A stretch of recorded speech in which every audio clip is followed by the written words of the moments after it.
حبوبي بالوصال نعم علي وجد. بسم الله الرحمن الرحيم. الحمد لله رب العالمين وأفضل الصلاة وتم التسليم على سيدنا ومولانا محمد وعلى آله وصحبه وسلم أجمعين. سبحانك لا علم لنا إلا ما علمتنا إنك أنت العليم الحكيم ولا حول ولا قوة إلا بالله العلي العظيم. Unfortunately, I wasn't able to catch last session. How was last session? Surely it was excellent. Very, very important. And Shaykh Yasser was definitely the right person to teach that one. The restoration of religious terminology. La ilaha illallah. So Bismillah. We have a little bit more work to do today. And then tomorrow is going to be an easier day. Easier in the sense of the content is not as dense as some of the content thus far. But even though it's been dense, it really, really is of the utmost importance. I'm just actually going to start this way because I was meaning to do this in an earlier session. And this was to really discuss the key features of this blessed book of knowledge and really what Imam al-Ghazali was intending to do. And so, listing these, after mentioning that he said that I've prefaced the whole work with the book of knowledge due to its utter importance. And he lists 3 reasons there. These 3 objectives drive the various topics that he presents throughout the book of knowledge. Okay, so the first one is to elucidate the knowledge that Allah, mighty and majestic is He, has made an obligation for every person. Second, to differentiate between beneficial and harmful knowledge. Third, to demonstrate the people of this age have diverted from the right path. So these are his own words and what he has set out to do. But one of the key features of the book of knowledge is Imam al-Ghazali squarely includes knowledge of the heart as part of the fard ayn. Next, there's what you could call a subordination of kalam in fiqh to tariq al-akhirah. So meaning, what he means by that is, and this was partially what we were intending to get to when we talked about the structure. So book 1 is on knowledge, book 2 is on creed, it's on belief. And then you get into the ibadat. Then you get into the things that we need primarily when we deal with people. There's some other topics there as well. But then the progression after that is into tasawwuf. And he meant that, meaning that after you get the basics of what you need to believe, except for the few that are going to be the protectors of the deen when it comes to kalam, the most important thing that we can do as believers is then move through what he mentions in the Ihya as a part of the tariq al-akhirah. So there's a subordination. In other words, that going into depth in terms of ilm kalam and even fiqh, after you learn what it is that you need, it's more important. It doesn't mean that it's mutually exclusive. It's more important to focus on tariq al-akhirah. And being embedded in this way, then if you have free time and have an ability to contribute to these other sciences, you do, but not at the expense of tariq al-akhirah. So he says something really important. Whenever you're fulfilling a fard kifaya, a communal obligation, if you find that you don't have energy to do your regular acts of devotion, prayer, and the various litanies and the supplications and invocations that you recite, it's a sign that that's talbis from shaitan. Shaitan's leading you astray. Thinking that you're actually doing something for the deen when you're really not. Because why would you be demotivated to do something that pertains to worship? So that's a beautiful criterion. If someone wants to know their sincere nature, if they're fulfilling a communal obligation, look at their state of heart when it comes to extra worship, voluntary worship. So there's a subordination of kalam and fiqh to ilm tariq al-akhirah. Now, you need a certain degree of kalam, or let's just say here, belief, creed. It's foundational in relation to the religion. So of course that you have to have that. Of course you have to learn fiqh. What he's saying here is that the tendency to think that this is the pinnacle of what it means to be a religious person at the expense of these other things. Then, there's a redefining of the essential traits of scholars in addition to their outward knowledge. In other words, these are the true scholars of the religion. Meaning even if they have outward knowledge, if they lack an inclination towards worship, asceticism, sincerity, and a knowledge of the ilm tariq al-akhir, there's something wrong. They're not really true scholars. And then, a reframing of essential religious terminology. That was what you just took. Then, limitations on potential dangers of the scholarly community. These are key features. Detailing of the etiquettes of the student and teacher. So that's coming tomorrow. Listing of the criterion to determine otherworldly scholars. That's also coming tomorrow. Meaning that if we're going to say these are the true scholars, these are their traits. And this is the heart, if you will, of book 1 after those early chapters. And there'll be 2 sessions on that tomorrow where he just lists them. And there's 12 traits that he mentions. Where you have absolute clarity, this is how we have to be, this is the standard that we must live up to, and then you gauge yourself in relation to that. And then objective criterion to determine this differential scholars. Okay, we spoke about that. Establishing a hierarchy of the degrees of intellect. The highest being the ability to subdue one's desires and maintain a state of obedience, which is the essence of traveling the path of the hereafter. That's going to be Shaykh Yasser's last session tomorrow. In other words, someone might think that the highest degree of intellect is to be able to comprehend very complicated texts, to be super articulate, and to be able to quote Western philosophers and quote great scholars of the past, and that have a high IQ type intelligence. What al-Ghazali is saying is that this is not the highest degree of intelligence. That's a degree of intelligence, but to think that that's the highest. No, the highest use of the intellect is to subdue one's desires and maintain a state of obedience. The reality of the intellect here, which lies in the heart. And then there's degrees in that even, to where the possibility of human action is you can choose the best of all options in any given moment, which is that of the prophets and the Siddiqeen. And then there's degrees after that. So all of these things combine that you can see how in many ways the word is radical, but you could see how many people were troubled by this book when it first came out because of what Imam al-Ghazali is saying.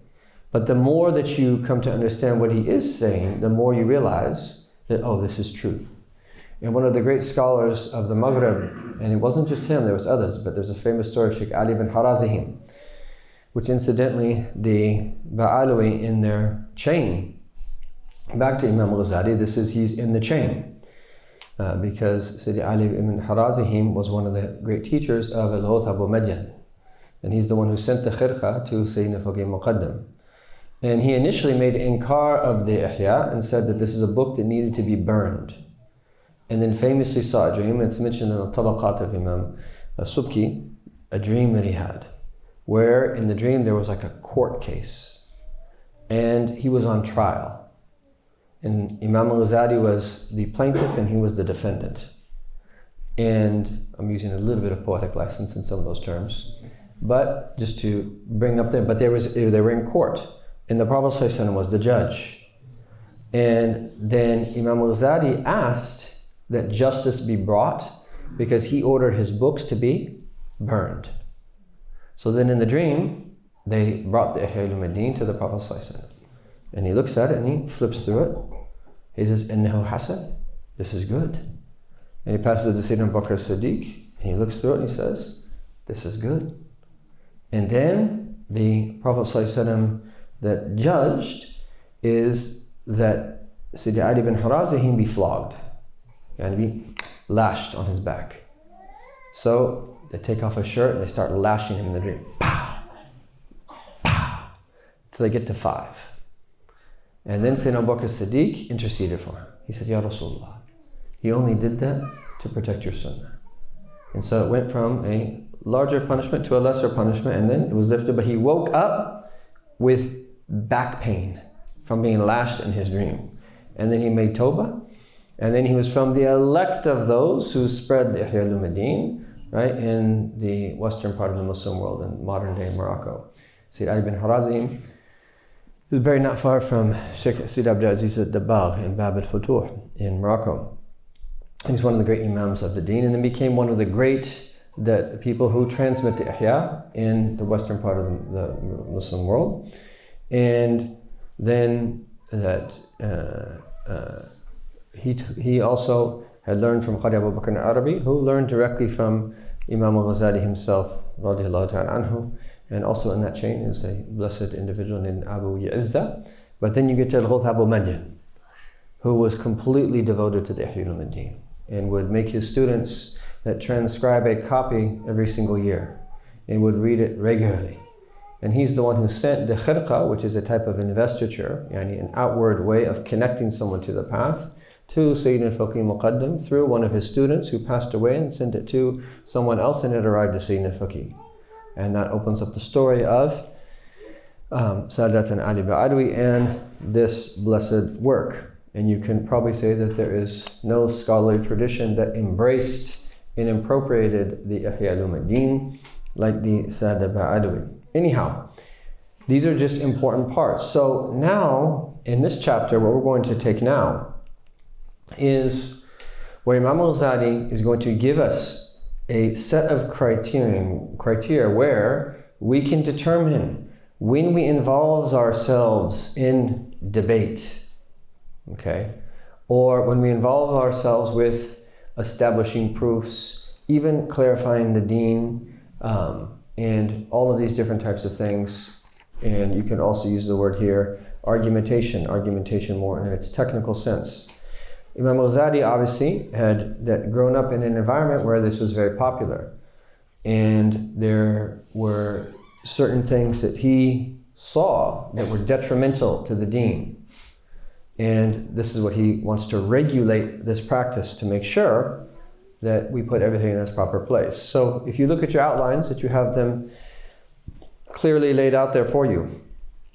And the first one is, and he actually will mention 8, and we'll probably discuss at least 5 of them. And he does mention a very brief introduction, how this developed, this what he calls here, fi sabab iqbal al-nas ala ilm al-khilaf. People turning to the knowledge of disputation, which comes from that different opinions that people have on different legal issues. And so this is the tafsil afat al-munadhara. These are the pitfalls of debate and jadal, argumentation. Wa shurut ibahatiha, and the conditions for its permissibility. And he says here that during the time of the Khilafah after the Prophet ﷺ, the Khulafa ar-Rashidin al-Mahdiyun, وَكَانُوا أَمَّةُ عُلَمَا بِاللَّهِ تَعَالَى وَفُقَهَ فِي أَحْكَامِهِ. They were the great scholars that during that time. And they were the ones that were issuing fatwa, legal opinions, when there was a need.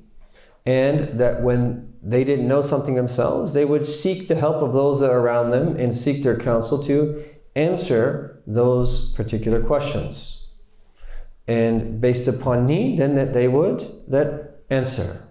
But then he says they reached a certain point, فَتَفَرَّغَ الْعُلَمَاء, is that it became the way of the scholars to be freed up completely for knowledge. And then as a result, little by little, this became one of the practices where that apparently at the outward level, this was a means to come to one's opinion on any particular given issue, but in the process that the intended purpose became polluted. And so he says here that وَيُطْلِعُكَ عَلَى هَذَا التَّلْبِيسِ مَا أَذْكُرَهُ وَهُوَ أَنَّ التَّعَاوَنَ عَلَى طَلَبِ الْحَقِّ مِنَ الدِّينِ وَلَهُ شُرُوطٌ. If we're going to say people are working together, coming together to debate, to discuss particular issues, to come to the truth, there's got to be certain conditions in it. Right? So just imagine how you are if there's someone that you don't really like and you disagree with, and you come together and you start talking. Very quickly things go sour because of that what's transpiring internally. And oftentimes we're not just. Oftentimes we don't consider what people are saying. We're so set in our position and we've prepared ready-made answers that we're going to respond when this is said and so forth, that we're not actually really looking for the truth in a matter. And I don't know if Shaykh Musa mentioned it in his session, but one of the beautiful things that indicate the sincerity of the likes of Imam Shafi'i is he said, I never debated anyone save I wanted the truth to appear upon their tongue. Think about that. If you and I are really discussing an issue, we might have an opinion, and that's fine, but is the whole point to prove what it is that we know and to glorify ourselves because of, think how good you feel when you proved your point. And you come away from that city and I'm like, oh wow, that person's so informed. Look at their knowledge, it makes you feel so good. But that's not the type of feeling good that we want to have. That's not healthy, especially if it's polluted by the nafs. So he says the first is, أَلَّا يَشْتَغِلْ بِهِ وَهُوَ مِنْ فُرُودِ الْكِفَايَاتِ مَا لَمْ يَتَفَرَّغْ مِنْ فُرُودِ الْأَعْيَانِ. The first one is prioritizing one's individual obligations. This is a priority. You cannot move on to a communal obligation until you have fulfilled your individual obligations. This is of the utmost importance. And that doesn't mean that you wait for 10 years or 5 years. As we mentioned, there's a reasonable amount of time in which that you can learn the individual obligations. But that is a priority. And one of the most dangerous things that you could do is open new students of knowledge to this too early, where this just becomes how they are from the early period. And one of the amazing things about our teachers, I don't recall a single instance. And I first went to the place that I primarily studied 24 years ago. I don't recall a single instance in 24 years in all of the classes and lectures and private gatherings in which that I heard our teachers speak that they ever mentioned a single person or group by name, ever. Not in a private gathering, nor in a public gathering of any sort. Never, not a single time by name. In a disparaging way, or in a way that takes from their honor. And if you compare that oftentimes to La ilaha illallah, other ways that sometimes even that ulama from Ahlul Sunnah wal Jama'ah are, it's a very different thing.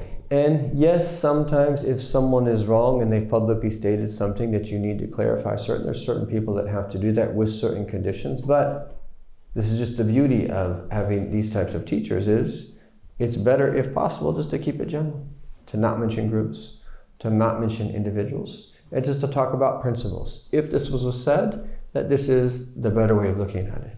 If this was what was intended, this is a better way to understand it. And don't even open up the door for the internecine fighting. Why? Because there's nothing that postpones the da'wah more externally and then internally amongst Muslims who need it, than internecine fighting when we're bickering amongst ourselves. And this is one of the constants of Islamic history. Look from the early period. How fast did Islam spread during the time of Sayyidina Umar bin Khattab and Sayyidina Uthman bin Affan? Sayyidina Umar held it, the Khilafah, for 10 years and some months. Sayyidina Uthman for 12 years and some months. In the time of Sayyidina Ali, it spread much less than it did in the time of the two who came before him. Why? Because of the internal problems. When there's internal problems, you don't have the ability to actually reach out to the people that you need to be reaching out to. And this is an example from the early period. And the same thing is throughout Islamic history.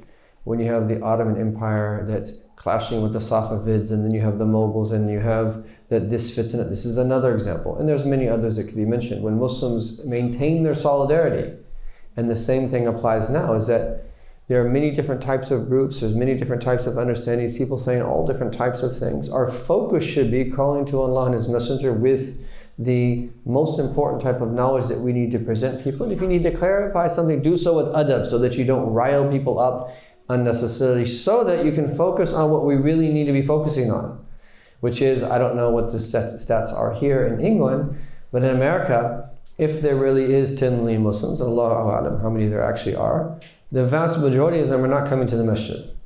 The vast majority of them are not even praying Salat al-Jum'ah. The vast majority of them might not even be praying. And so that, does it make any sense at all to speak to that a fraction of 10%, a small fraction of 10% of the people who are actually doing these things, when 90+% of the Muslims that might not even be praying? Let alone that Muslims only being like 3% of the greater, that just makes no sense, yeah.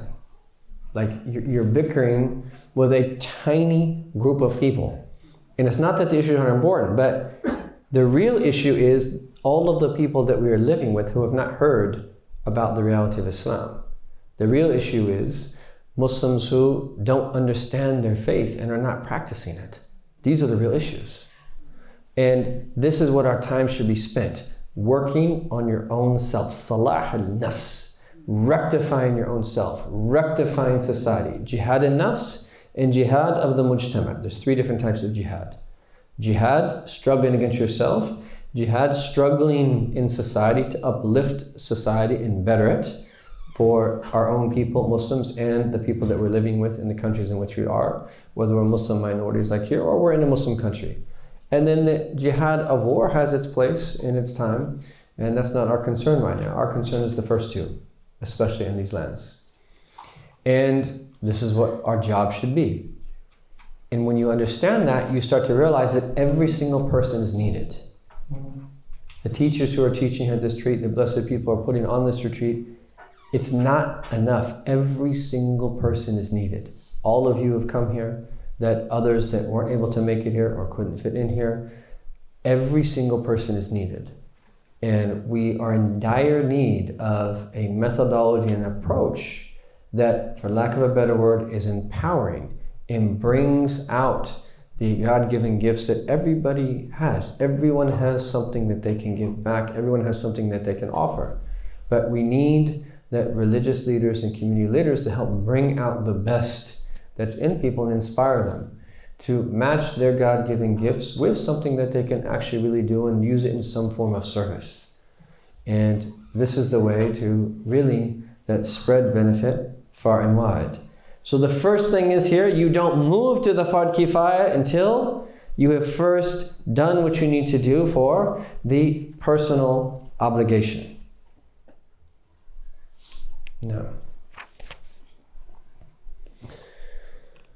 And then prioritizing more important communal obligations. أَلَا يَرَى فَرْدَ كِفَايَةً أَهَمَّ مِنَ الْمُنَاظَرَةِ.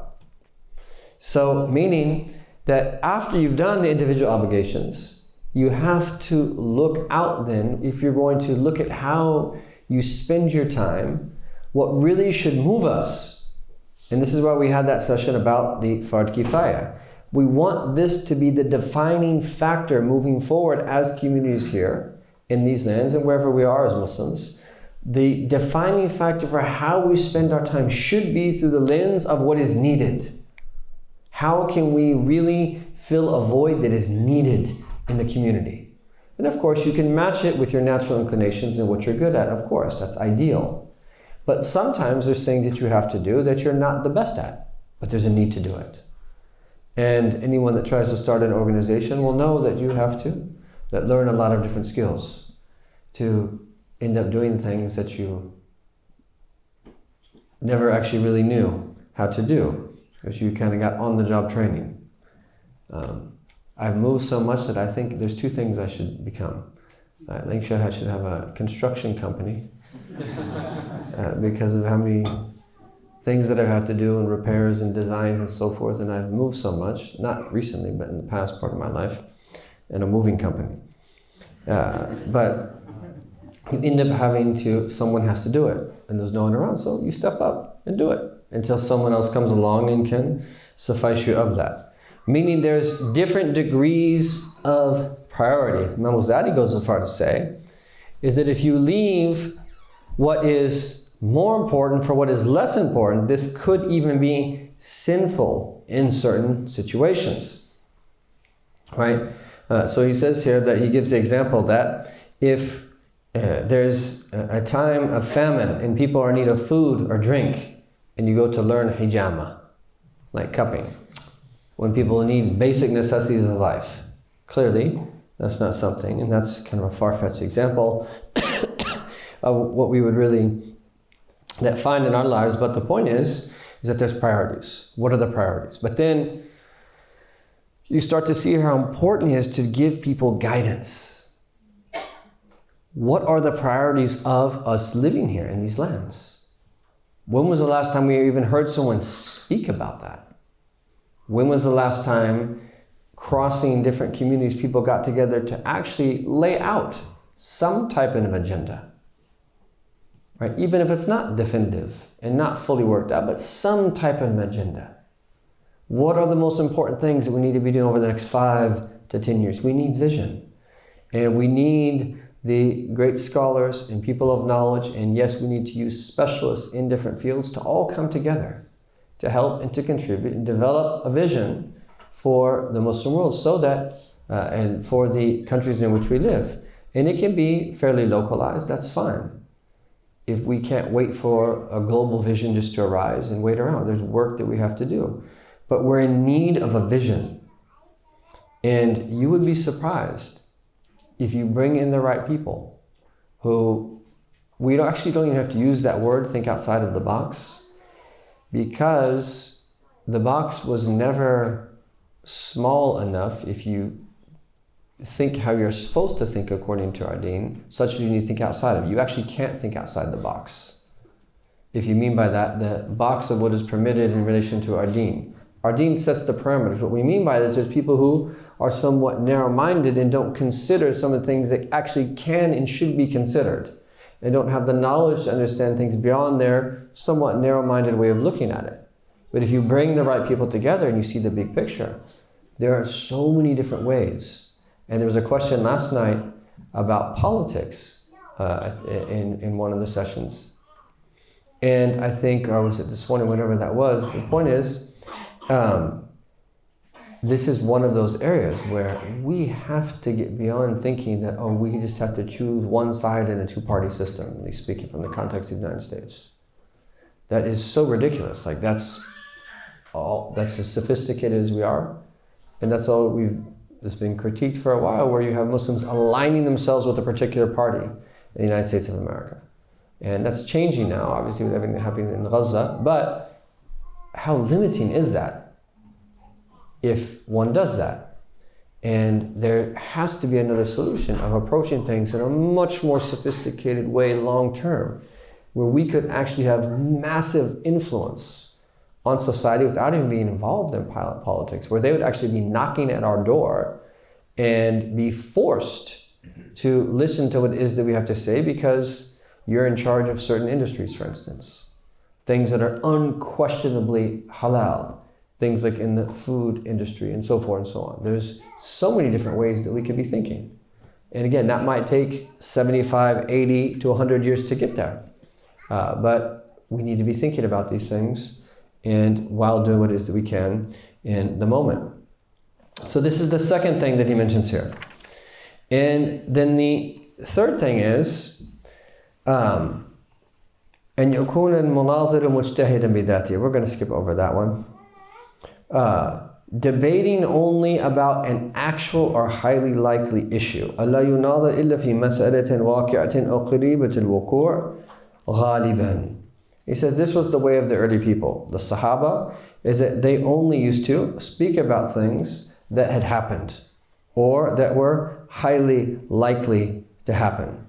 And so when we start creating all of these scenarios that are likely not to happen, and there's a reason that the fuqaha did it, even though amongst themselves different great imams of the past inclined towards these and some inclined away from them.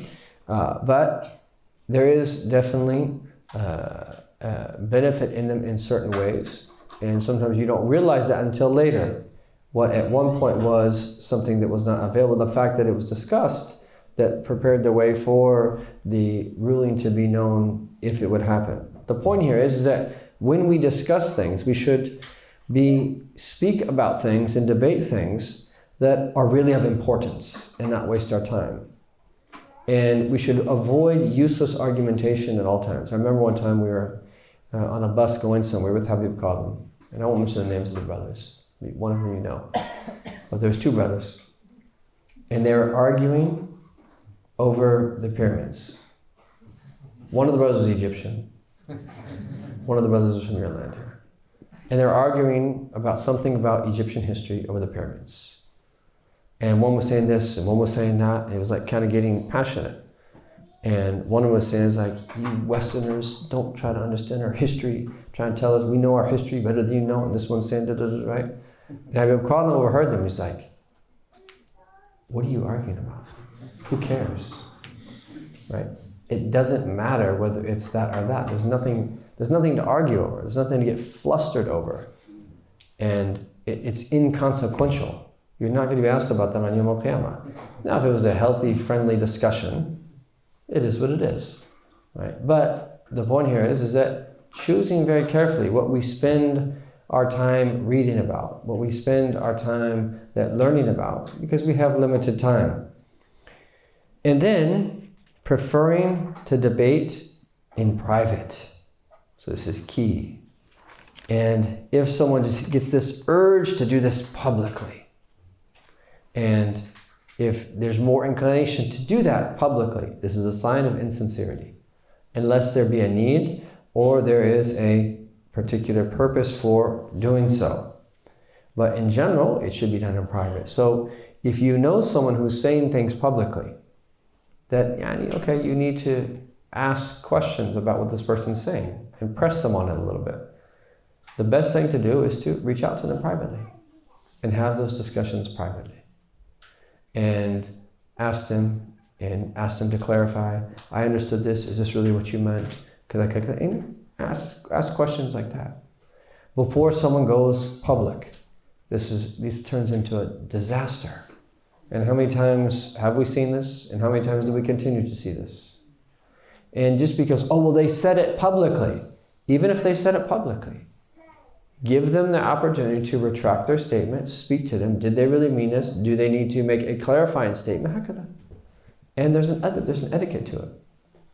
And you don't go public with something unless that you know that there's no other way and the person refuses to speak to someone about it, or this is my way and you know clear this is something that needs to be discussed and needs to be corrected. And then he said that being committed to seeking the truth. And he says, literally what he says here is, أَن يَكُونَ فِي طَلَبِ الْحَقِّ كَنَاشِدِ ضَالَّةٍ. And so that you be like someone in relation to seeking the truth that has lost something. So if someone found your wallet, you're not going to care who that person is or what that person is saying. As long as he's done something to help you get your wallet back, khalas, you're going to accept that from him. And he said these are the same principles that we need to have when it comes. Now يفرق بين أن تظهر الضالة تظهر الضالة على يده وعلى يد من يعاونه. It doesn't matter to you if he's the one that handed you the wallet or he actually left it with someone else to turn it over to you. وَيَرَى رَفِيقَهُ مُعِينًا خَصْمًا is the one who's helping you, that come to have your ideas crystallized in your mind. You see them actually as your helper, not your adversary. So this is where healthy conversation, let's not even call it debate, is actually really important. Because sometimes you think about ideas in your head, but they haven't crystallized fully. So putting them out there like this and this and this, oh no, you haven't thought about this. Oh, thank you. I need to think about that. As opposed to a knee-jerk reaction like, why are you criticizing me? No, that's very important. And anyone who's involved, especially those of us who shouldn't even be behind a microphone teaching because of the very little amount of knowledge that we all have, we're just trying to do our best to convey the very little that we've learned from our teachers. Anyone who's honest with their own selves knows that we all make mistakes. We have misunderstandings. And so that if someone points out to us a better way to phrase something, a better way to think about something, or just a blatant mistake that we made, we should be happy and thankful. This is really important. And if we don't welcome constructive criticism, there's something wrong in our intention. Now, I'm not talking about an armchair critic who's just not happy with anything and just constantly complaining. That's not what I'm talking about. That, you still have to have etiquette and manners with everybody. But we should be encouraged that when we attend each other's sessions, when we learn from each other and benefit from one another, that could have been said a different way. Did I miss something? Is there something that I'm not thinking about in coming to this opinion and so forth? And then what that does is it allows you to, through having a broader perspective about it, to have a better understanding of that matter at hand. This is the way that we should be in relation to these matters. Okay, so he mentions a few others, but those are the ones that we wanted to focus on. Now, this is the more difficult part, where now he talks about the afat al-munadara, its pitfalls, la ilaha illallah. And there are a number of different things that could happen. And so he starts this chapter by saying, i'lam wa tahaqqaq, know and be certain أن المناظرة الموضوعة لقصد الغلبة والإفحام وإظهار الفضل والشرف عند الناس وقصد المباهاة والمماراة واستثمان وجوه الناس هي منبع جميع الأخلاق المذمومة عند الله. So he says, know that debate that is done with the intention to overcome your opponent and to subdue them, and to show that you know more than they do, and to draw people's attention in doing so, and other vile intentions like these. He says, know that this is the source of all negative, destructive character traits with Allah subhanahu wa ta'ala. He said this is praiseworthy only to the enemy of Allah, Iblis. And it will lead to a number of very dangerous, destructive vices. And then he lists them, including envy, backbiting, conceit, being happy when others are harmed, shamata, hypocrisy, and arrogance, yani being too proud to accept the truth, ya Latif. These are all things that come from someone who does this without watching over the state of their heart and knowing really what they're trying to receive from it. And the first thing that he mentions here is hasad. And this naturally happens if someone is not true, is not sincere in their intention. Why? Because it's possible that Allah subhanahu wa ta'ala gives someone a knowledge. And if they're an adversary, if someone has something that you don't have, it's heavy on you. So envy is not just studied here. There's a whole book on envy. Imam al-Ghazali treats in one go that hatred that we have, hatred, anger, hatred, and envy altogether. Or you could say that anger, rancor, and envy altogether. Because oftentimes envy comes from anger that you keep inside of yourself by being humiliated or being in a position where you actually can't do anything in relation to that person who made you angry. And then it leads to rancor, where you hold grudges in your heart and have spite. And then it leads to things like envy, where you actually want things to be removed from them. Envy is disgusting. And it starts with that feeling of istithqal. where you see something someone's been given, and it's heavy on you, and you're not carrying anything, but it's like, it literally is called istithqal in Arabic. It seems so heavy. Why is that person given that? It's horrible, a'udhu billah. What a horrible thing. And this is why the envious person can never ever be happy, because they always will see the one that they're envying with gifts that Allah has given them. And if it's not one thing, it's the other. And so it's in our own interest, actually, that we leave envy, because it's such a horrible state of being, and it eats you away, just as it eats away your deeds, according to what our Prophet taught us, sallallahu alaihi wasallam. And the state that we should be in is, if Allah subhanahu wa ta'ala has given someone a blessing, we should be happy for that person. That's the default state. Imagine if you were just genuinely happy with every blessing that everybody had been given. SubhanAllah. You'd be so much better off. You'd live a lot longer. You'd have a lot less worry, right? Your health would be a lot better. The emotional effect of that on your health is very real. When you have worry, when you have a lot boiling up inside of you, when you have stress, these things affect your health dramatically, especially in our time. And the other side of the spectrum, on one hand, when you envy, all your deeds go. On the other side, there's a door for you to actually benefit from every blessing that Allah has given everybody. And that's by having rida, by being content. And you can actually practice this, where, Ya Rabbi, I am content with every blessing that you've given everyone. Now, we're not talking about how some people, Muslims and non-Muslims, use their blessings. So if someone uses their blessing to harm someone else, that's different. You can want that blessing to be removed from them, not because of envy, but because that they're harming someone else. That's a different, so that's not what we're talking about here. But people, insofar as people have been given blessings, if you're content with that, you get your nasib, your portion of that blessing.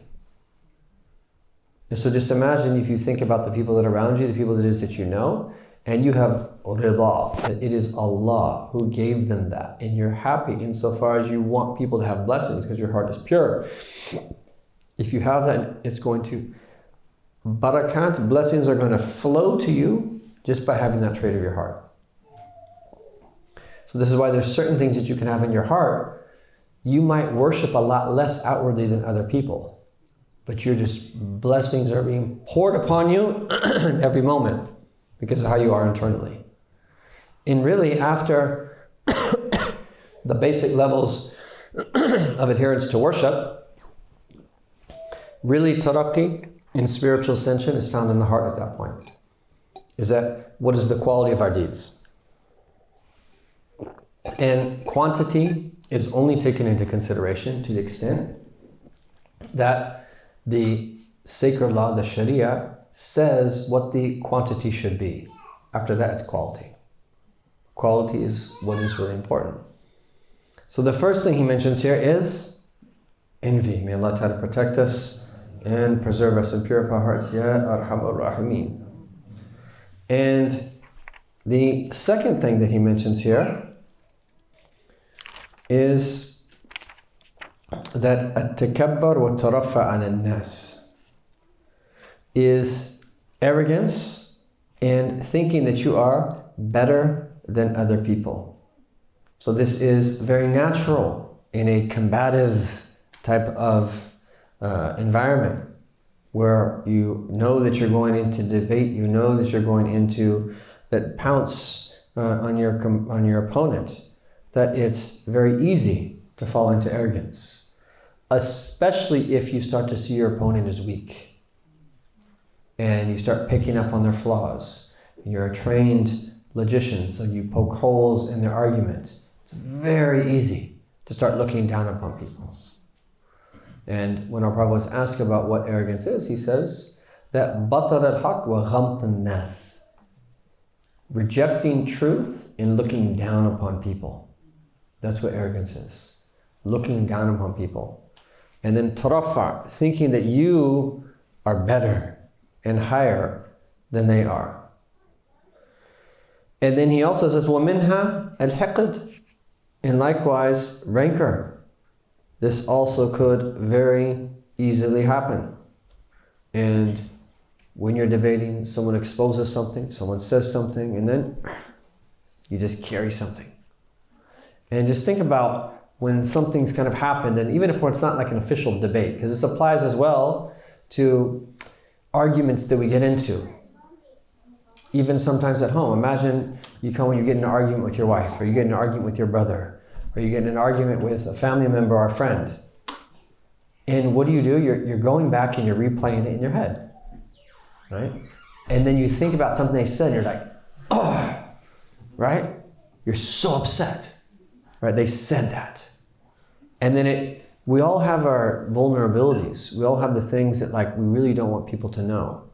And there's some people who know just the thing to say to set us off completely, right? Because we're all weak. And naturally we want to hide our faults. And sometimes even they know just what to say to set someone off, right in the spot of vulnerability. And then you're going home and you're just thinking about what they said. Every time they say it, like, just angers you. And then it leads to this huge grudge that you hold in your heart. And then you're replaying the conversation. And you're trying to make wudu and you can't even concentrate. And then you're thinking about it. And you're preparing the counter argument the next time opportunity that you have, right, to talk to this person. And next thing you know, you're in sujood and you're intending evil. And you're supposed to be prostrating before Allah subhanahu wa ta'ala. These things are real. This is why he's saying it. So this is why yes, this applies to actual debate, but it applies to any time that we've been riled up as well. Where it's like, calm down, take a deep breath, think things through, and really have the courage, even if it's people that you're really bothered by. Some people just annoy us. And those are the hardest people to accept constructive criticism from. We're human beings. Some people annoy us. And we need, though, to work on developing a heart that's so broad that very few people annoy us. I mean, imagine the heart of the Prophet ﷺ and the great inheritors. How patient and tolerant they are with people. Other people just get annoyed so much that they're just ready to throw people out in a very short period of time. But they're oceans of tahammud, where they bear on behalf of people. So hiqd is very real. وَمِنْهَا الْغِيبَةِ, from among the pitfalls of debate, and again by extension argumentation and so forth and so on, is backbiting. Right? Because that you think that you're going to go home and you're riled up by this and then just talk about what happened, but then you very easily slip into, this person said this, and this person is just ridiculous, this person is so stupid, this person said this, how can and then you very easily fall into ghiba. وَمِنْهَا تَزْكِيَةُ النَّفْسِ, and you could translate that here as conceit, where that you are impressed with your own self in what it is that you did and how it is that you defended your position and so forth. وَمِنْهَا التَّجَسُّسُ وَالتَّتَبُّعُ عَوْرَاتِ النَّاسِ, it could also lead you to spy upon people and to just look for people's faults. And one of our teachers was speaking recently where there have been people who, for instance, Shaykh al-Sha'rawi from Egypt, rahimahullah ta'ala, from the kibar of the awliya and the ulama, is that there's people who go through his lectures to pull out some of the slip-ups. And our teacher was saying that everybody is going to make mistakes. There's thousands of hours of his lectures. People slip up, people make mistakes. No one's perfect here. But to this is the real Shaykh al-Sha'rawi. Right? And his whole point is no, that's your real ugly self. Pulling out people's mistakes. Like if you want to do that, if you're looking for if you're watching videos to like, look, when does this person slip up? That's a serious issue, Yani. And you start to see this, and this is the thing, once you enter into this world, and you start watching these things, like especially, like you'll see this, like all of us were sucked into this, like with what was happening in Gaza. And then this person's saying this, and this person's saying that, right? And yes, we need to be informed, but you get sucked into this stuff where you end up wasting your time. Like, not who cares about what that person's saying, because there's impact when people have bad ideas and toxic ideas, but it's not healthy to get sucked up into that. Being generally aware and then weeping on your prayer mat is going to be much more effective than endlessly watching the YouTube videos, whether it be for Gaza or anything else, Yani. Watch what you need for people that can help you develop your perspective. You can figure out a course of action, what you can do. Khalas. But don't get drawn into the abyss of this. ومنها الفرح بمساءة الناس والغم لمسارهم. What happens is then you become happy. It's also called shamata. You're happy when other people are harmed, and that's evil. It's evil. If your adversary, the one you're debating, something bad happens to them, and you're happy about that, that's downright evil. We shouldn't want evil to strike anyone. And even people who are not Muslim, or even people that have terrible ideas, you should still want good for them. And differentiate between hating their idea or hating their belief and hating their essence. There's a difference. It's subtle, yet extremely important. And the hating the essence makes it much harder for you to be balanced in how you're doing that. And then وَمِنْهَا النِّفَاقِ. It leads to hypocrisy. وَمِنْهَا الْإِسْتِكْبَارِ عَنِ الْحَقِّ. Being too proud to accept the truth. وَمِنْهَا الرِّيَاءِ. From among it is ostentation. It goes on and on and on. He actually here mentions 10 of them. And he says, وَعَلَمْ أَنَّ هَذِهِ الرَّذَائِلِ لَازِمَةٌ لِلْمُشْتَغِلِ بِالتَّذْكِيرِ وَالْوَعْدِ أَيْضًا. Know that all of these 10 blameworthy traits that I just mentioned, anyone who's involved in public speaking, so tadhkir is like you give reminders, you're a public speaker. And wa'ad, you give admonitions. Again, we would call it in our context public speaking.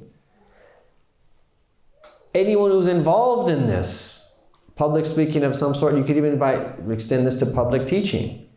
You're also exposed to all of these potential blameworthy traits. إِذَا كَانَ قَصْدُ طَلَبَ الْقَبُولِ وَإِقَامَةِ الْجَاهِ. If your intention is seeking the approval of people and that wanting to have status amongst them and get something from them. Because if someone has wealth, one knows that there's a lot of people who will be subservient to that person because they want their wealth so they can control them. But when you have status and people look up to you, the nafs likes it because you know that you can control them in some way. And that's evil. That's evil. It's not what you're supposed to do. But you have to be very careful. So this is where we need a whole series on the etiquettes of engaging in social media. The etiquettes of engaging in any source of media. And our teachers are very clear. There's etiquettes that have to be there. And the vast majority of people that I know firsthand who've been involved in this have gotten themselves in major problems. And this is what we keep hearing about, scandal upon scandal. When we have unmitigated use of social media and fame gets to us. And what people say gets to us. You might not even be that smart, but if enough people tell you that you're smart, you're actually going to believe that you're smart. And it's a slippery slope. it is a slippery, slippery slope. Even someone connected to shuyukh, connected to great, even someone who's concerned about the spiritual path, let alone if you don't think tasawwuf is even a science of the sacred law, and you don't have teachers who are backing you. It is a slippery, slippery, slippery slope. قَلَّ مَنْ يَسْلَمْ. The people that can do this over an extended period of time are very few and far between. And so this is really, really serious. And this applies to young teachers as well, and that older teachers as well. We have to be very careful with all of this. And then he says, وَبِالْجُمْلَةِ هِيَ لَازِمَةٌ لِكُلِّ مَنْ يَطْلُبِ الْعِلْمِ غَيْرَ ثَوَابَ الْآخِرَةِ. Everything that I just mentioned, that anyone who is seeking through knowledge other than the reward of the hereafter is also susceptible to everything that I mentioned. That's the general principle. I'm going to repeat what he says here. In general, the one who seeks through his knowledge anything other than the reward of the hereafter is susceptible to all of these blameworthy traits that I've mentioned, which is really, really serious. What a blessing to have someone that advises us in this way. And it is for this reason, we'll close here, time's up. They say that the sign that someone is a scholar or a person devoted to the hereafter is that they love Imam al-Ghazali. And the sign that they are from the scholars of this dunya is that they don't love Imam al-Ghazali. Now certainly there are some people on ideological lines that disagree with Imam al-Ghazali. There's a lot of people like that. But in general, oftentimes people, what they really don't like about Imam al-Ghazali is that he gets a hold of your nafs and he exposes you. He's not talking about anyone in particular, he's talking about classes of people. But people don't like to be exposed. And just when you think I can know I'm okay, he squeezes a little bit tighter and he does not let your nafs go. Because he knows the inroads to the nafs that intimately, because he was one of those people. He was one of these arrogant people. He admits it himself. And people that initially saw him, and then people that came back to see him after he came out of his period of solitude, they said it was if the sun had risen in his face and he was a completely transformed human being. Went from being he is one of the greatest intellects that ever walked the face of this earth after the prophets. And that scholar of the highest caliber that would teach large numbers of people, that was filled with many of these blameworthy traits, to someone who repented from all that and took the path to Allah. It's important to note here is that you and I don't have to go into solitude for 10 years. We don't have to leave and to disappear. We do this in the day-to-day. We do this in how we conduct our lives. Some of us are mothers taking care of children, some of us are mothers working, some of us are men that are in working, some of us are in school, some of us have a lot of preoccupations. You can do everything he's saying, that given everything, you don't have to change much about what you're doing. It starts with a change of intention, and it starts with an awareness of the path and how to do things.